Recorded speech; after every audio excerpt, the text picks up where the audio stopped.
Continuamos en Clicracia, el poder de la información a un clic, con información en contexto.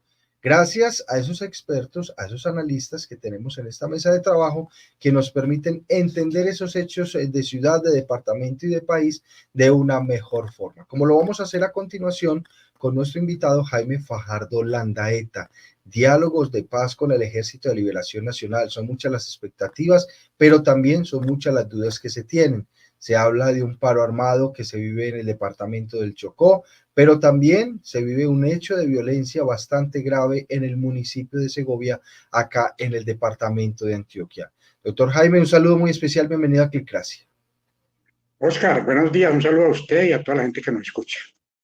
Sí, señor, un saludo muy especial. Y bueno, en este nuevo formato digital, doctor Jaime, queremos entrar en contexto, en análisis, y usted es uno de los grandes seguidores de estos procesos de paz y de estos diálogos. Doctor Jaime, ¿qué decir frente a cómo avanzan esos diálogos de paz entre el gobierno nacional y el Ejército de Liberación Nacional, ELN? Unas rondas de negociación en La Habana, Cuba, con algunos compromisos mientras se lleva el diálogo como ese cese bilateral al fuego, pero también hay que decir que se vienen presentando hechos de violencia en el departamento y en el país cometidos por estos grupos armados ilegales que están sumergidos en esos diálogos de paz. ¿Cuál es ese análisis? ¿Cuál es esa percepción que se tiene frente a estos diálogos, doctor Jaime? No, indudablemente hay que apoyarlo, hay que estar ahí participando, mirando cómo evolucionan esos procesos, pero le preocupa a uno que no se han aprendido de todos estos procesos desde la época de Belisario de Betancourt hasta acá, las experiencias que nos han dejado. Es decir, hay cosas que ya efectivamente se han analizado, se han tomado decisiones, se ha alertado sobre cosas que no deben pasar en nuevos procesos de paz. Mas, sin embargo, uno ve que pareciera que todavía no se corrige ciertas situaciones estructurales en una negociación. Por ejemplo, el ELN llega a la mesa de negociación con un discurso que lo conocemos desde hace mucho rato. Discurso, por ejemplo, inicialmente lo dijo Pablo Beltrán, es que si las condiciones en Colombia cambian y son favorables, entonces el ELN dejaría de tener vigencia. Ese planteamiento lo han hecho ya hace rato. El problema no es así, el problema es, vamos a un proceso de paz a lograr un acuerdo que permita transformaciones sociales, pero a la paz culminar el conflicto con el ELN. Eso hay que decirlo. Con eso le da más certeza que el proceso va a llegar a un puerto seguro. Pero no, lo otro es, imagine usted esperando que las transformaciones se den para ver si el ELN continúa o no. No, hay que decir que el ELN tiene que transformarse políticamente. Ese es un primer discurso. El otro hecho es, en los territorios operan diferentes estructuras militares, legales. Entonces no basta un cese al fuego con una organización si no hay un acogimiento multilateral o bilateral que permita que ese cese al fuego funcione. Entonces el ELN siempre tendrá el pretexto de enfrentarse con el clan del Golfo, o el clan del Golfo siempre tendrá el pretexto que no tengo tregua con el gobierno, cese al fuego, entonces puedo atacar a la fuerza pública, hacer todas las actividades militares y no hay problema. Si no se coge esos análisis de fondo en los territorios, particularizando todos los problemas por territorio, nos va a pasar lo que ha pasado en el Chocó. ¿Cómo así que se firma un cese al fuego con el ELN e inmediatamente declaran un paro armado? Entonces nos sale con el argumento de que es que tienen un asedio del clan del Golfo permanente y que no pueden estar de brazos cruzados. Señores, ese problema no es nuevo. Ese problema en el Chocó tiene años. Y lo mismo pasa en el Bajo Cauca, en estos municipios como Segovia y otros del Bajo Cauca. Entonces, y el Nordeste.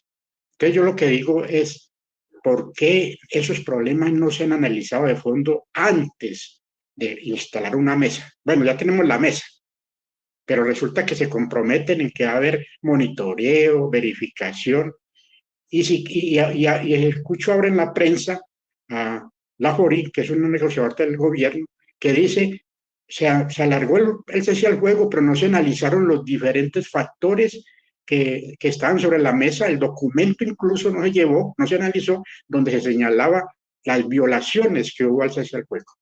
Estas cosas no se pueden manejar así, porque no todos los días va a ser lo mismo, todos los días va a ser lo mismo. Entonces, yo llamo a que se entienda que estos procesos hay que cogerlos muy en serio. Además, el ELN, si no negocia con este gobierno, no tiene otra posibilidad. No hay certeza de que el gobierno va a tener una garantía de continuidad hacia el futuro con alguien que comparta las tesis de Petro. Eso no hay certeza. Y si cambia el gobierno por un gobierno que no esté de acuerdo con estas negociaciones, pues esto culmina totalmente. Entonces, vamos a ir en el mismo juego que hemos conocido. Yo estaba en casi todas las negociaciones que se han dado y hemos hecho advertencias sobre todos estos problemas y parece como que no se tienen en cuenta. Usted nos está diciendo una cosa muy clara, que no hay como coherencia, y realmente vemos en el ELN y en la mesa de negociación todos salen a decir una cosa distinta. El ELN firma y después sale un frente a decir que van a seguir secuestrando, después va otro y hacen un paro armado. Entonces, ¿cómo podemos tener nosotros credibilidad en un proceso en donde no hay una cohesión en el grupo armado, sino que todos están, no, es que no podemos parar de secuestrar, pues que cómo nos vamos a financiar? No, es que tenemos aquí el clan del Golfo encima, no podemos parar de echar bala, no podemos hacer nada. Entonces, esa cohesión que existe en la mesa dice una cosa, se comprometen en algo, pero los otros están independientes, no están en esa negociación, o cómo funciona este proceso. No, eso funciona de la forma más clara y sencilla, digámoslo así, quienes hemos participado de estos procesos, en el sentido de que el ELN tiene que hacer un replanteamiento interno, que parece que no lo ha hecho. ¿Para dónde va el ELN en una negociación con un gobierno de izquierda que está impulsando unas reformas que el ELN, digamos, ha estado de acuerdo durante mucho tiempo con ellas? O sea, en cierta medida este gobierno ha abordado unos planteamientos de transformación social que en cierta medida también han sido parte de los objetivos del ELN. No lo ha hecho otro gobierno. Entonces, ¿qué decir el ELN? Hombre, llegó la hora de negociar en serio. Para negociar en serio y unifiquemos la organización alrededor de eso. Pero no, hace un planteamiento Petro sobre unas reformas de todo tipo. La reforma agraria ha sido una bandera del ELN. El problema minero, el problema del petróleo, que el petróleo lo cogen en el marco de la transición energética, ha sido una bandera del ELN. Entonces, ¿qué más quieren? Si no hacen el planteamiento interno y dicen, bueno, aquí llegó la oportunidad para negociar, para plantearnos a discutir estos temas y apoyar esas transformaciones. Hay que hacerlo en serio. Pero no, siguen con el planteamiento de que vamos a ver de pronto. Entonces no hay un planteamiento estratégico, estructural, que mueva la organización. Hay que mover la organización en forma unificada a esa negociación, a ese proceso de paz. No, dejan a interpretación de cada uno de los frentes el alcance de estos aspectos. Y vuelvo a insistir, es la hora de negociar por parte del ELN. Yo no veo otra. Puede que sí, sigan como organización, se fortalezcan, consigan plata, todo eso pueden hacerlo, pero no tendrán una oportunidad histórica de la lucha por algo que se planteó en su comienzo, la lucha por el poder. Tendrán posibilidad de tener control territorial en determinadas regiones, pero no más. Entonces, eso no hay convicción todavía. Y cuando está negociando con una organización que no está convencida de que esto tiene la posibilidad de un futuro certero, pues es muy difícil, siempre habrán estos problemas. Es un problema estructural. Bueno, lo otro, como esto es un problema también territorial, usted debe coger en la mesa el problema del territorio, qué estructuras existen, con quién se pueden entrar a enfrentar en un momento determinado. Vamos a plantear entonces una tregua bilateral de tipo regional que complemente el cese al fuego nacional, porque no es posible así, pero incluso con la presencia del Estado local, con la presencia de las comunidades, con la presencia de los gobiernos locales y departamentales están por fuera de este juego. Se les informa y toda esa vaina, pero están por fuera. Y esa es la gente que sabe cómo se mueve la cosa en su territorio. Pero el otro problema es si se declara por parte de la fuerza pública, con decreto presidencial y todo, que hay un cese al fuego que se debe respetar. ¿Eso qué significa cuando hay un paro armado? Que se van a quedar cruzados de brazos, ¿sí? No, el gobierno debe dar libertad a la fuerza pública para que en momentos en que exista esta situación, incluso hasta para prevenir, para el momento en que estas acciones como paro armado, violación de una tregua, el ejército, la fuerza pública interviene militarmente. Eso hay que dejarlo claro, pero en el gobierno eso no, tampoco se maneja. Y en cierta medida los militares se sienten como, bueno, entonces, ¿qué hacemos? Están atacando, están haciendo hechos que lesionan la actividad de las comunidades, todo esto que pasó en el Chocó ahora, y nosotros no podemos obrar. Eso es lo que está pasando, eso es la realidad. Entonces el gobierno tiene que ser claro. Solamente ayer oí al ministro del Interior decir de que si sigue así la vaina en el Chocó, pues entonces va a intervenir la fuerza pública, pero resulta que el paro supuestamente ya lo levantaron en el día de hoy.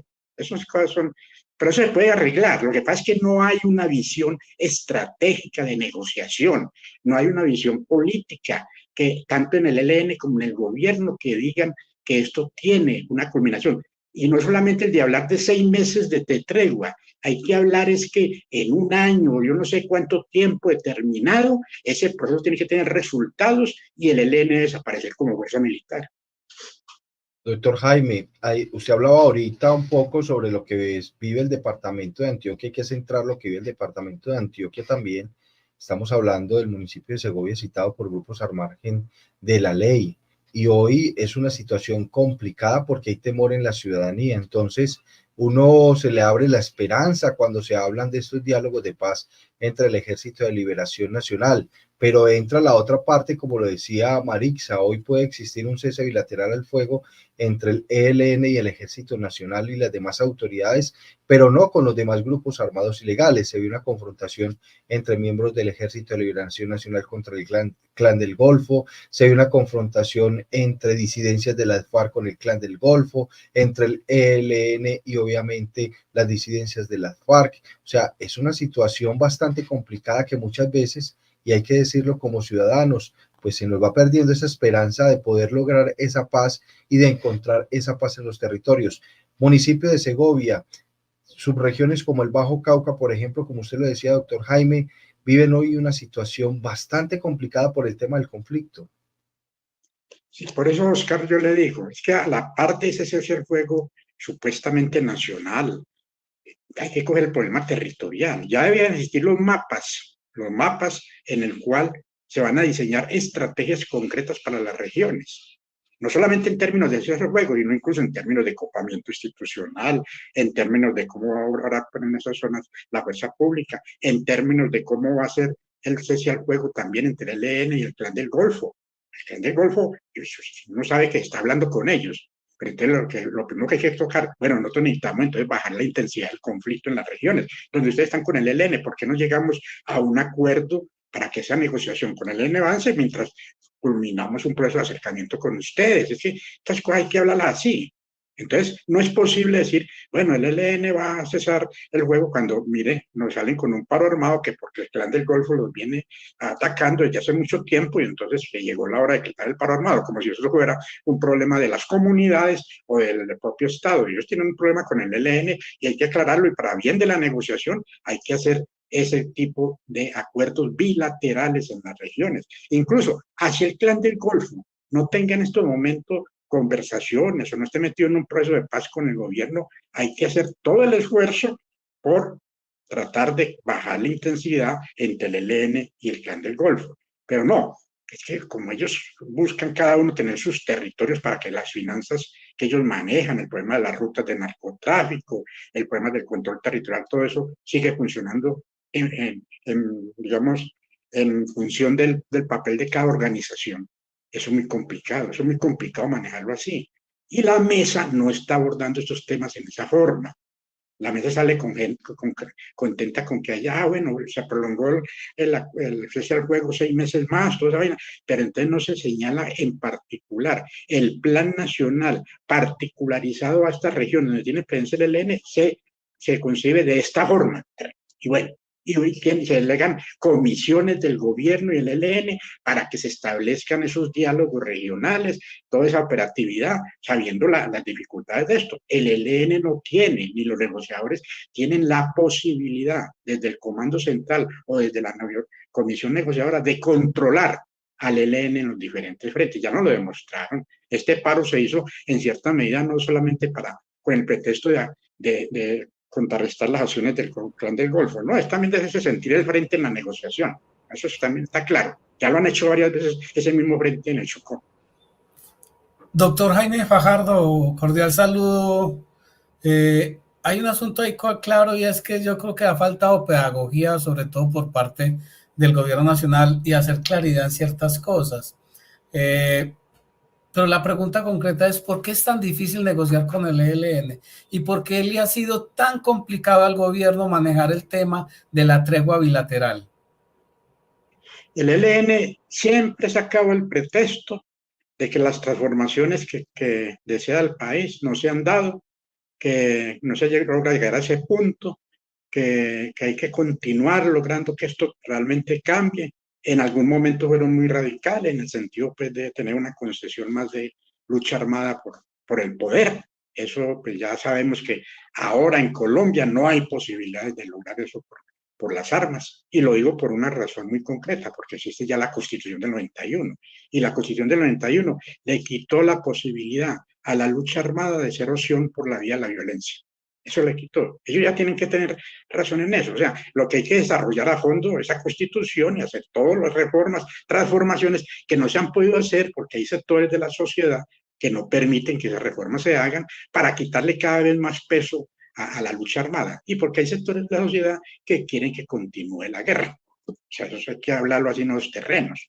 Entonces el ELN tiene el pretexto permanente de decir que mantienen vigencia, que como organización van a continuar, pero yo digo, la vigencia de la organización armada y la lucha armada la perdió cuando no participó en la Constituyente del 91, pero quedó la Constitución, y hay armas en la Constitución que es la que hacen posible, hay normas de la Constitución que hacen posible una negociación de paz.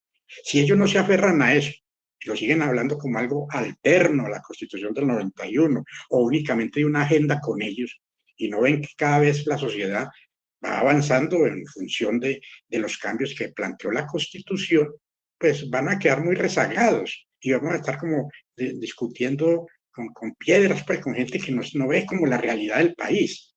Antes, al contrario, no, los cambios que requiere el país, mientras exista la organización de estructuras armadas, esos cambios van a ser cada vez más demorados. Ellos son un factor que se opone a los cambios. Tienen que empezar a hablar, no tocarse así, pero siguen viendo que no, que todo les da la razón para existir como fuerza armada.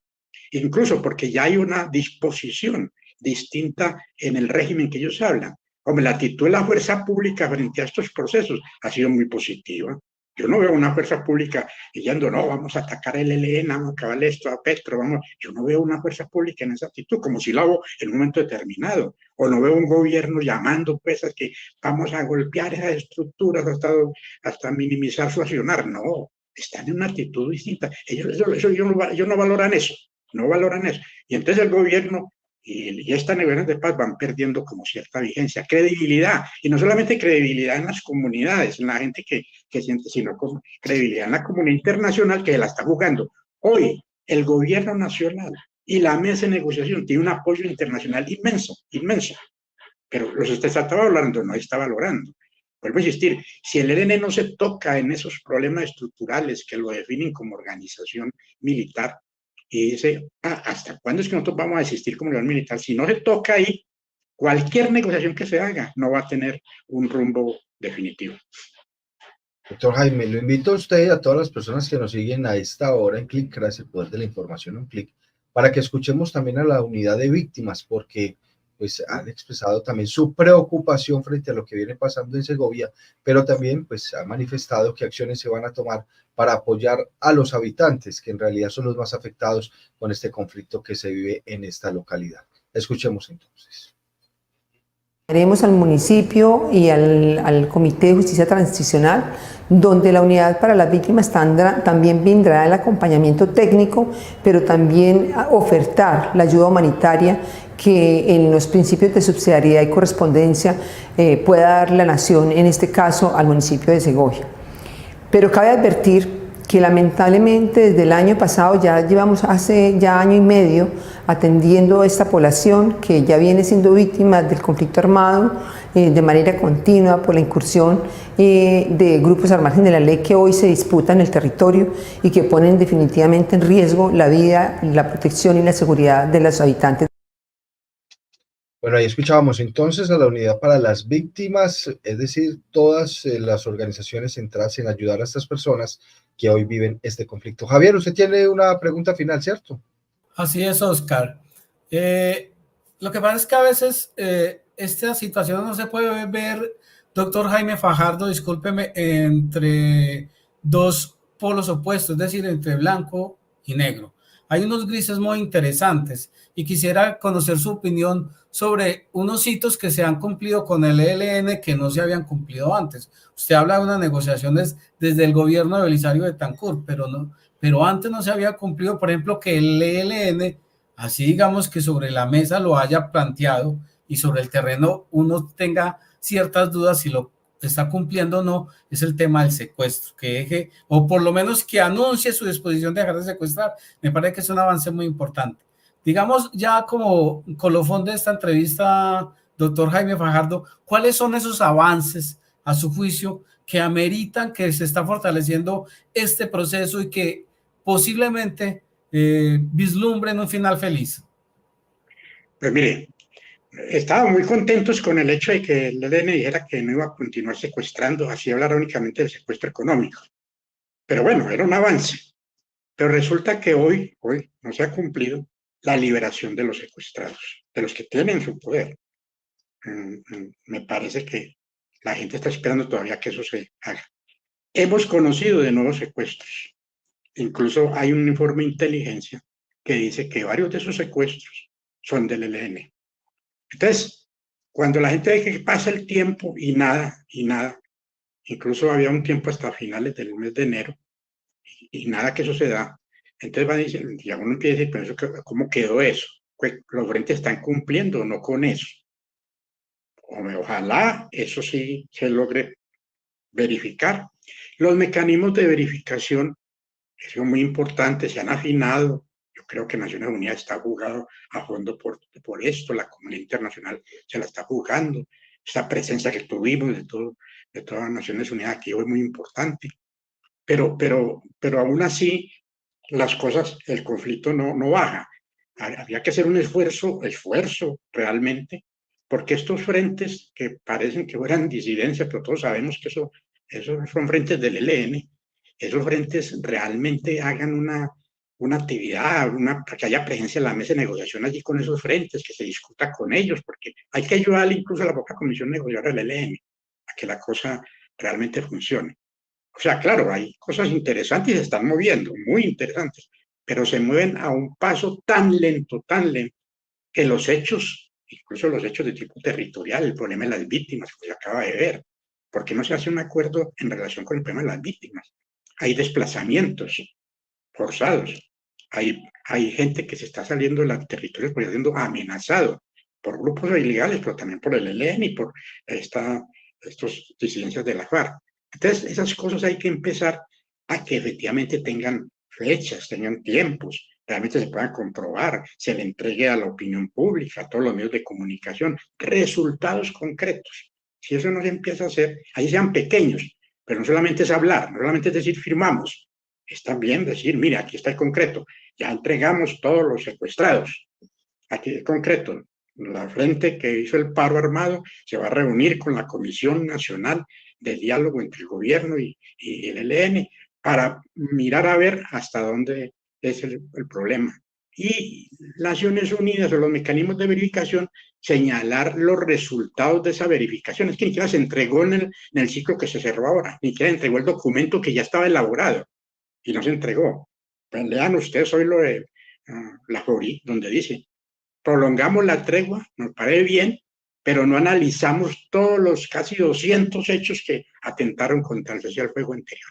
Entonces son cosas que hay que mejorar. Ojalá se logre trabajar a fondo por esto, ojalá se logre trabajar con los territorios, con las comunidades, con las víctimas, y ojalá se logre también que los alcaldes y gobernadores participen a fondo en esto. Así no estén en favor de eso, pero creo que a ellos mismos les interesa que realmente esto se vaya desarrollando.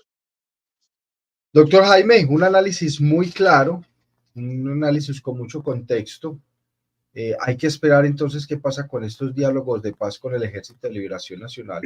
Lo más importante es que se pueda lograr que este grupo entregue sus armas y obviamente se pueda encontrar paz en los territorios donde hoy hace presencia. Doctor Jaime, muchas gracias.